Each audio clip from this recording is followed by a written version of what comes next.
Hi, everyone. This is Dr. Alana, and today is our very excellent conversation. We were just having a conversation in the room about the fact that foundational ideas are good for all of us to remember. I geared this one for master's students who may be writing all kinds of final capstones or classwork. But in fact, I think about these ideas every time I write a journal article, a book, or anything, or I read someone else's PhD dissertation. So it's that basic and it's that important. Thank you for watching.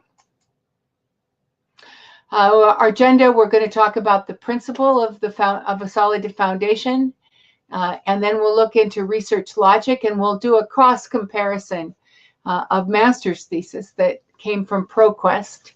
And then we'll take it into what your reader always needs and why. And then if we have any queries from students in the room, we'll cover those.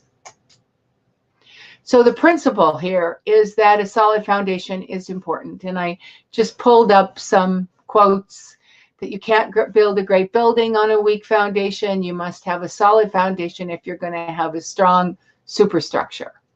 So the important thing is that you have to have the foundation before you start.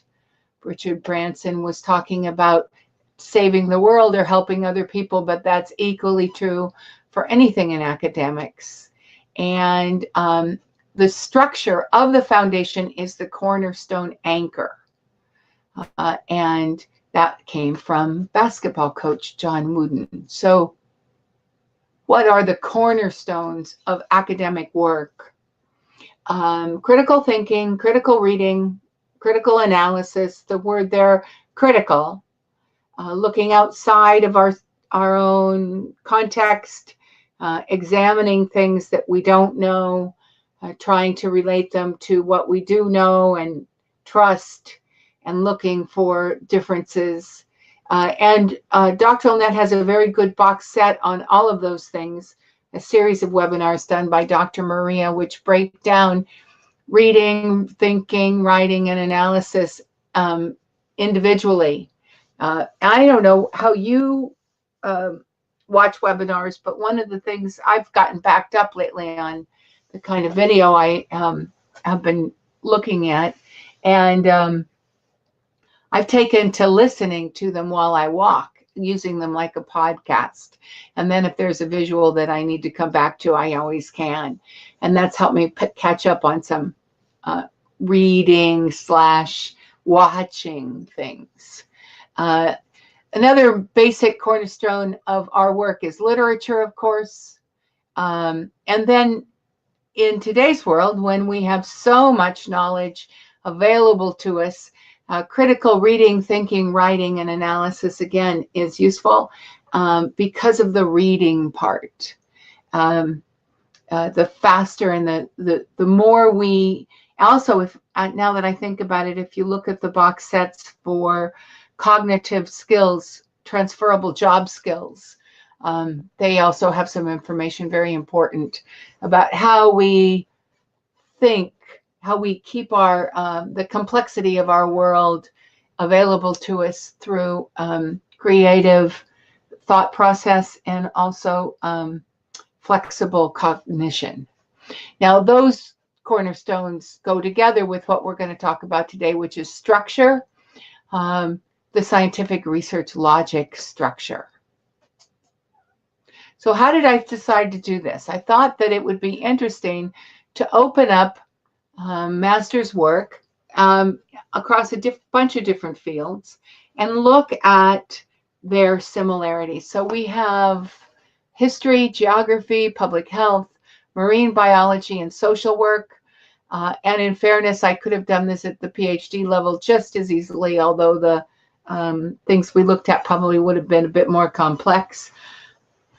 The underlying ideas are the same, and they are that everything in scientific thought hinges on 5 things: introduction, literature review, method, results, and discussion. So this is a basic one. That was all there was for this table of contents. Now, this one is the history person, and you'll see that the those basic ideas morph a little. So the childhood as a peculiar institution, that's the literature. Looking then in through a values frame across things is the equivalent of the methodological idea. It sets up how it's done, and then it drills specifically into labor. So it's a little looser in this regard, and I'm not sure that the author would have realized that they were pinning those outside things on their work as they went, but it follows suit. This one gives us, this is actually much more like what we'd see in most PhD tables of contents.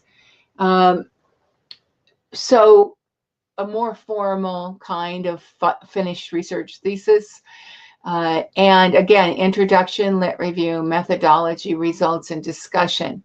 I'll come back to this one after we discuss what the reader needs.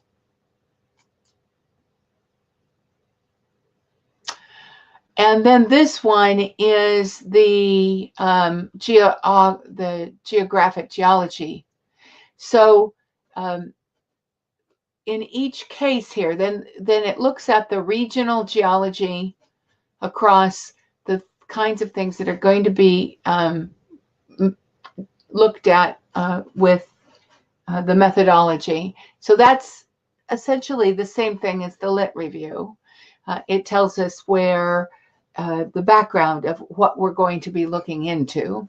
Then there's methods. He's going to do 3 different kinds of samples, and then the results. And so because there were 3 different strategies for methods, there are 1, and then outcomes, 2 outcomes, results. So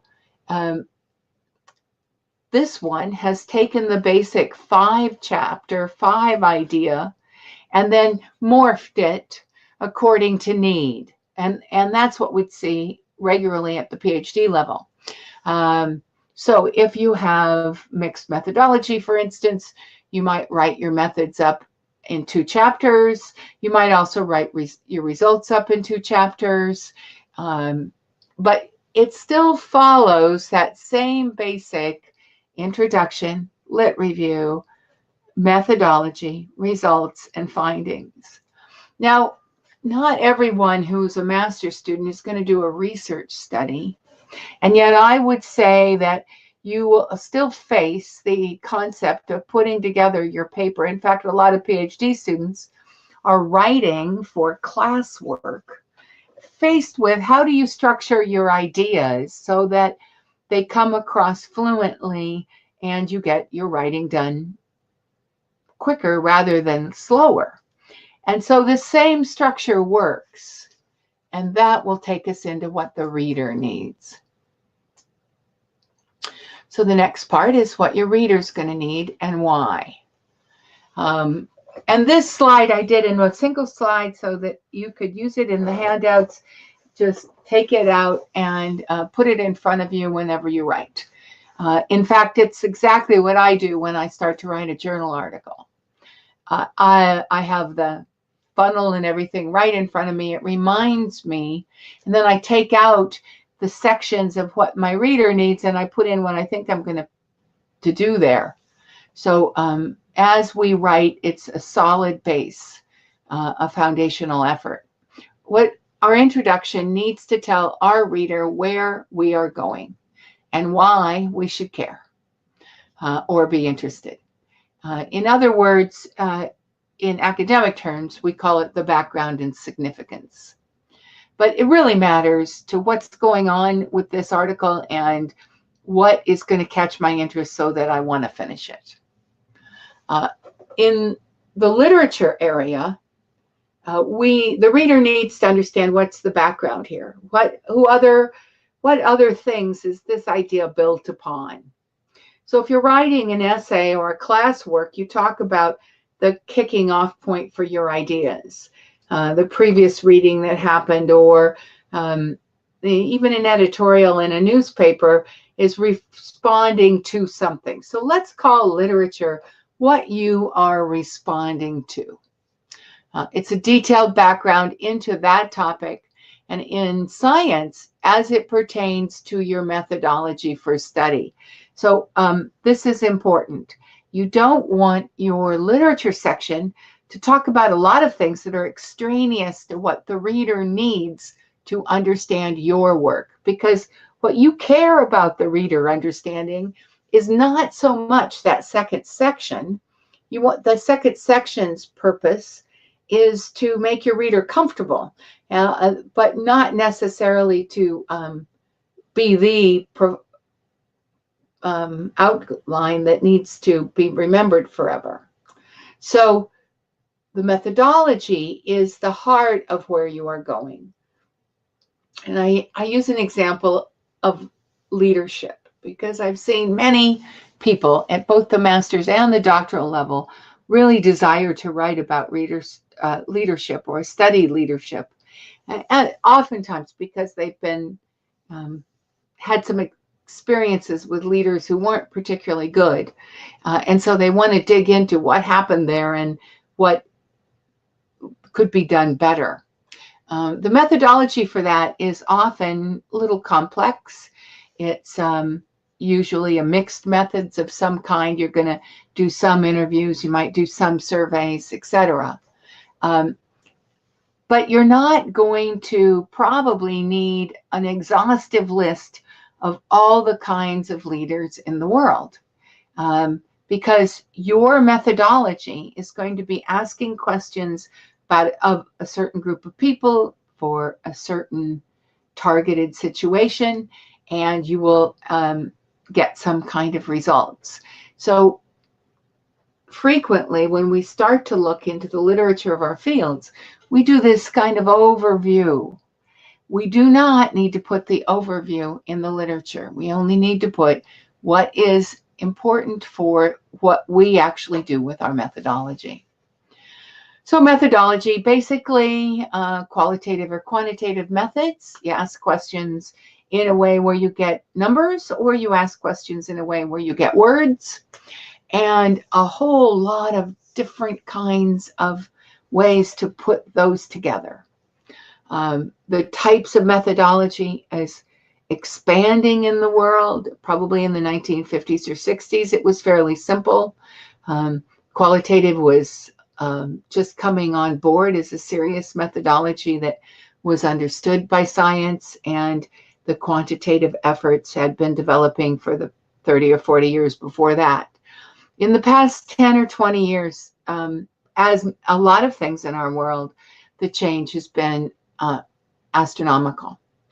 So now you choose generally whether or not you're going to have a large sample and you want to ask a few things, so that's appropriate for a quantitative study. Or you want to dig deep into human experience, but you only want to ask a few people, relatively small numbers, so that's appropriate for a qualitative study. Or you have a large database, but you want to ask a few people about it, that's appropriate for a mixed method study. And what your reader needs to know is what you are going to do or what you did and why it got to the heart of what you were trying to ask. So the relationship between the questions you were asking, the thing you want to study, what you set the reader up for in the introduction, now comes to the heart of this is how you're going to do it. Very, very direct writing, this is how it's going to be. And then we go on to what happens. If you are, whatever kind of study, you will have results. And you want to talk about those results in a way that doesn't lead your reader to have a thought about this is the way, this is where you are taking me. This section, the results section, you want to be neutral. So your reader gets a chance to decide what they think it means before you tell them what you think it means in the discussion and findings section. Now let's take that same funnel. So you're funneling the reader to where you want them to go. And you would better have at the finite part of the funnel what 2 or 3 points you want them to take away. You want them to close this document, whatever it is, and you want them to think 1, 2, or 3 things. In other parts of this work, we call that the golden thread. So you need to set up that thread in your introduction, in the why should we care. You need to illuminate that thread in the literature so we see the background and area and how the world is already working with those ideas. You need to be crystal clear in the methodology how that thread, and really only that thread, is being set up and then analyzed, and then what happens when you look at it, so that we can decide with you if that thread is important or what you have to say about it. And just real quickly, you can do the same thing with any kind of writing. So I'm writing a blog. My reader needs to know what I'm writing about and why. If there's background, if there's something I've read, if there's some reason that kicked it off, then I have to be forthright about whether these are my thoughts or a mixture of my thoughts or whatever. I will have ideas about them, and then I'll come to some kind of a conclusion that is what I want the reader to take. So this funnel, basically very good no matter what kind of writing you're doing. And I'll just ask, any questions? Or makes crystal clear sense?